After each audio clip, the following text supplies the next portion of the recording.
নমস্কার, বাণীর গল্পের আসরে আপনাদের স্বাগত জানাই। আজ আপনারা শুনবেন শ্রী শীর্ষেন্দু মুখোপাধ্যায়ের লেখা একটি ছোট গল্প, পুনশ্চ। বিজু বলল, আমি যাচ্ছি মা। সুচিতা বিজুর থুতনিতে আঙুল ঠেকিয়ে ঠোঁটে ঠেকিয়ে চুপ করে শব্দ করে বলল, এসো, দেরি করো না, টিফিন খেয়েও। জলের বোতল নিয়েছো তো ভরে?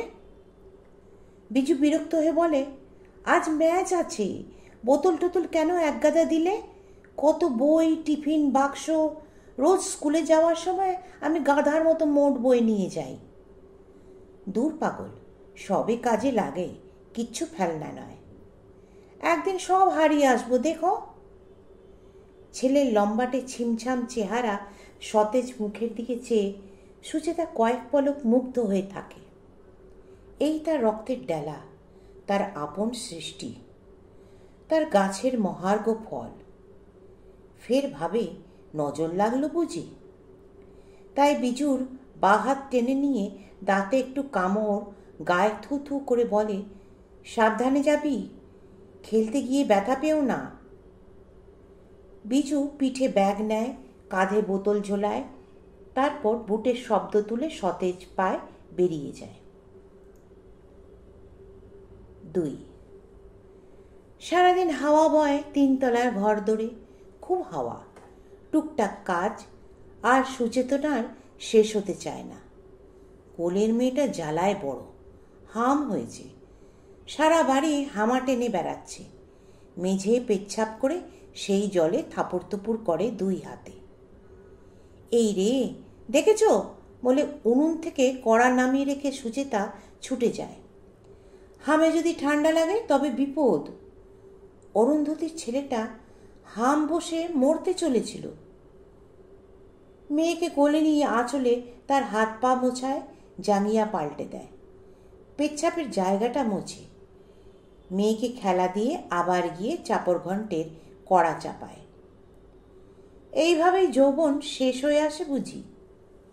এই তিনতলার ঘরে আবদ্ধ সংসার। বেড়ানো খেলানো নেই, কলেজ জীবনের আড্ডা নেই, রোমাঞ্চ নেই।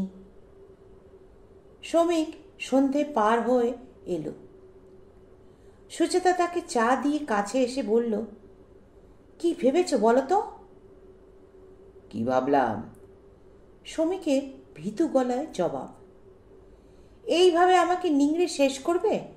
এর চেয়ে যে ঝিগিরি অনেক সম্মানের। কাটাচ্ছ, কিন্তু সকাল আদৌ পূর্ণ করবে তো? স্বার্থপর কেন বলো তো? 3। বিজু ফার্স্ট ডিভিশনে পাশ করে কলেজে ভর্তি হলো।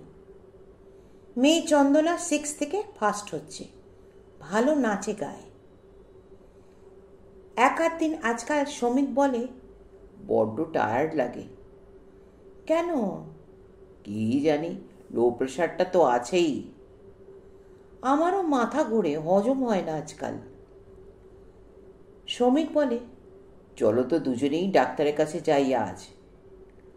পাড়ার চেনা ডাক্তার দুজনকেই দেখে বলেন, তেমন কিছু নয়, মিসেস চ্যাটার্জিকে নিয়ে একটু ঘুরে টুরে আসুন কোথাও। সুচেতা বলে, ওকে একটু ভালো করে দেখুন তো। হ্যাঁ, দেখেছি। কি? কিছু নয়, 40-এর পর শরীরে ক্ষয় শুরু হয়, এইসব একটু আধটু এ অসুবিধে এখন থেকে হবেই, একটু এক্সারসাইজ দরকার।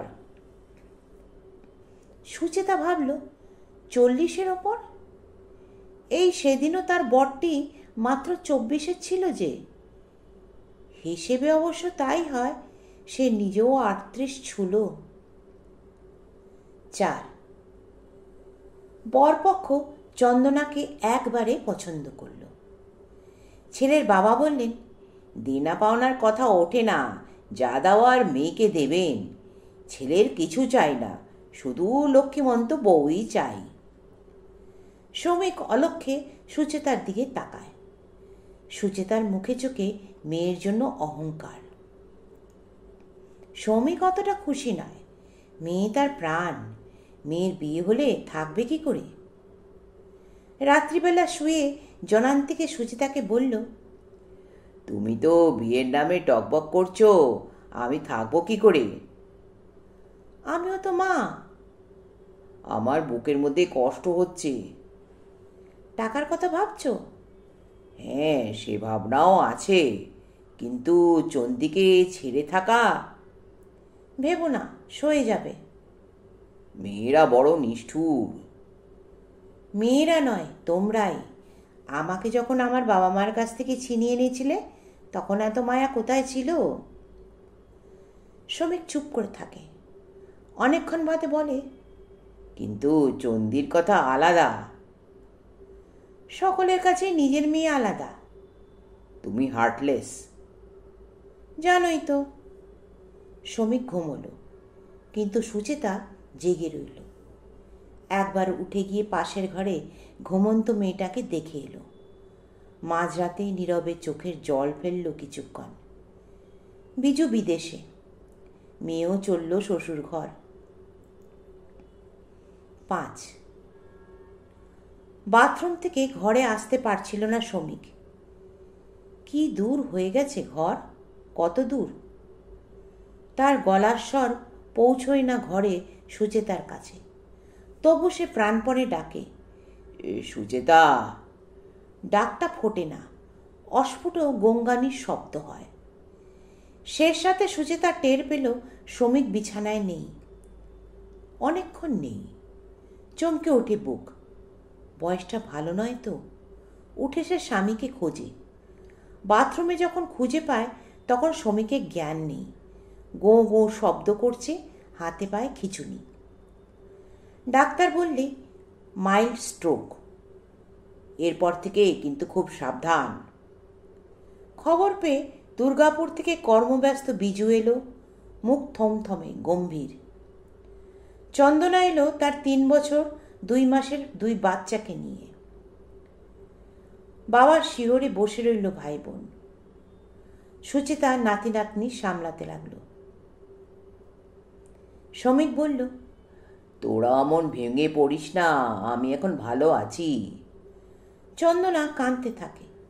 বিজু ছুটি বাড়ানোর দরখাস্ত পাঠায়। শ্রমিক সেরে ওঠে। যাওয়ার আগে বিজু একদিন আড়ালে মাকে বললে, সবসময় তো বিয়ে বিয়ে করে মাথা খারাপ করে দিচ্ছ, ভালো পাত্রী পেয়েছো তো বলো, করে ফেলি।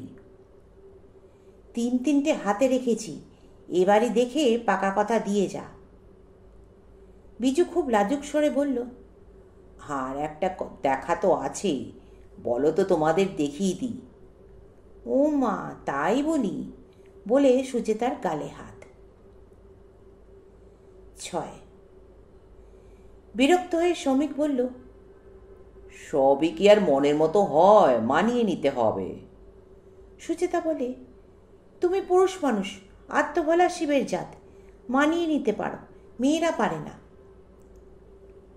শ্রমিক মৃদু হেসে বলে, পারো না কেন? মেয়েরা বড় জেলাস, কারোর সঙ্গে কারো বনে না। ছেলের বউ তো শাশুড়ির চিরকালের শত্রু। না মশাই, আমি আমার শাশুড়ির শত্রু ছিলাম না। তুমি কি ভাবো তোমার ছেলে যে বউটি ঘরে এনেছে সে আমার নখের যোগ্যী? তা বলছি না। তাই বলছো? জানো না বলেই বলছো। অত দেমাক কিসের ওর? গায়ের রংটা একটু কটা, আর MA পাস, যোগ্যতা তো এইটুকুই। MA পাস নই বলে আমরাও কম যাই নাকি?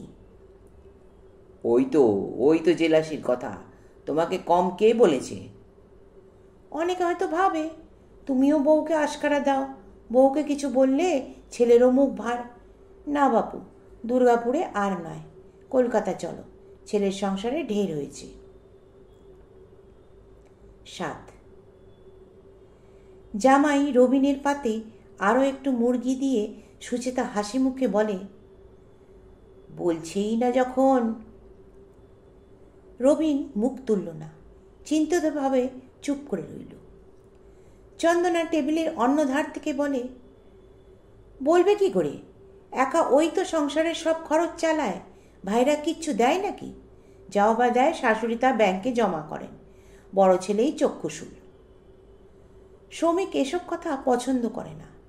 সে প্রাচীনপন্থী মুখখানা বিভীষণ করে খাচ্ছিল। অর্ধেক খেয়ে উঠে গেল কিছু না বলে। সুচেতা লক্ষ্য করে ব্যাপারটা, তবু মেয়ের স্বার্থ তাকে তো দেখতেই হবে। সে মৃদু স্বরে বলে, সংসারের শান্তি চাইলে কিছু অপ্রিয় কাজও করতে হয়। আমি বলি কি, একটা আলাদা বাসা করে চলে এসো তোমরা, আমার কাছাকাছি চলে এসো, ছেলে মেয়ে আমিও দেখতে পারবো কন। রবিন জবাব দেয় না, কিন্তু কথাটা ভাবে। চন্দনা বলে, আমিও তো কবে থেকে তাই ভাবছি, ও কেবল মায়ের বাপের কর্তব্যের নামে থাকতে চায়। সুচিতা বলল, কর্তব্য দূরে থেকেও করা যায়, বরং বেশিই করা যায়। থোক টাকা দেবে মাসে মাসে। রবিন একবার চন্দনার দিকে রাগ চোখে তাকায়। কিছু বাদে সেও প্রায় ভরা পাত ফেলে উঠে যায়। রাতে শ্রমিক সুচিতাকে বলে, এইসব প্রশ্রয় দিচ্ছ কেন, পরে ভুগবে। আহ, কি কথা! জামাই তার সব রোজগার সংসারে ঢালছে, মেয়েটার ভবিষ্যৎ নেই, দুটো পয়সা রাখতে পারছে না। শ্রমিক রাগ করে পাশ ফিরে শোয়।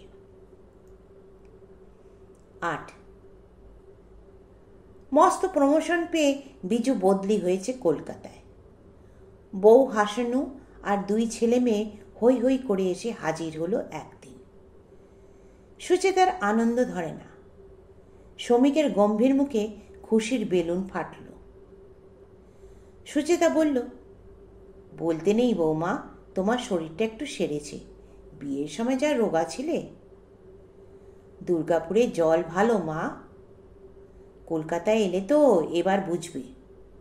তা হোক মা, দুর্গাপুরে লাইফ নেই, এখানে কত লোকজন, আলো, ওখানে যেন মৃত্যুপুরী।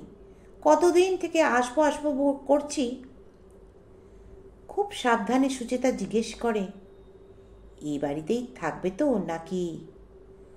হাসানু মাথা নত করে বলে, ওকে তো অফিস থেকে আলাদা ফ্ল্যাট দেবে। সুচেতা দীর্ঘশ্বাস ছাড়ে। হাসানু বলে, ওর অবশ্য আপনাদের কাছেই থাকার ইচ্ছে। শুধু ওর ইচ্ছেই তো হওয়ার নয় মা, তোমারও ইচ্ছে থাকা চাই। হাসানু জবাব দেয় না। 9 পর্দার আড়াল থেকে সুচেতা শুনল হাসানু বিজুকে বলছে, অফিসের ফ্ল্যাটের কি হলো? নিচ্ছি না, এই তো বেশ আছি মা বাবার কাছে। ছেলে মেয়ে দুটো দাদু ঠানু বলতে অস্থির। বাইরের থেকে তো ভালোই লাগছে, এদিকে যে বাঘের ঘরে ঘোগের বাসা। চন্দনা আর রবিন কাছেই ফ্ল্যাট নিয়েছে, রোজ আসে। তাতে কি? কি আবার, মায়ে মেয়েতে দিনরাত গুজগুজ ফুসফুস, কি বলে কে জানে। বিয়ের পর মেয়েদের বাপের বাড়ির সঙ্গে অত মাখামাখি কেন থাকবে? ওর বরটাও ম্যাদারে মার্কা, শ্বশুরবাড়ি বলতে অজ্ঞান। বাদ দাও। কেন বাদ দেব? অশান্তির শুরু এইভাবেই হয়। আমি কিছুতেই এখানে থাকবো না, তুমি ফ্ল্যাটে চলো, মাসে মাসে বরং থোক টাকা দিয়ে দিও। মা বাবা যে বড্ড একলা হয়ে পড়বেন। সে ভাবতে হবে না, মেয়ে কাছে এসে উঠেছে, একলা কিসের? বরাবরই দেখেছি মার টান তোমার চেয়ে চন্দনার উপর বেশি। আমার ছেলেমেয়েদের চাইতে চন্দনার ছেলেমেয়েরা এ বাড়িতে ঢের ঢের বেশি আদর পায়। যা, ও তোমার মনের ভুল। আমি খুকি নই, তুমি স্নেহে অন্ধ বলে দেখতে পাও না, নইলে ব্যাপারটা দিনের আলোর মতো পরিষ্কার। আড়ালে সুচেতা চোখের জল মুছে, ওরা থাকবে না। 10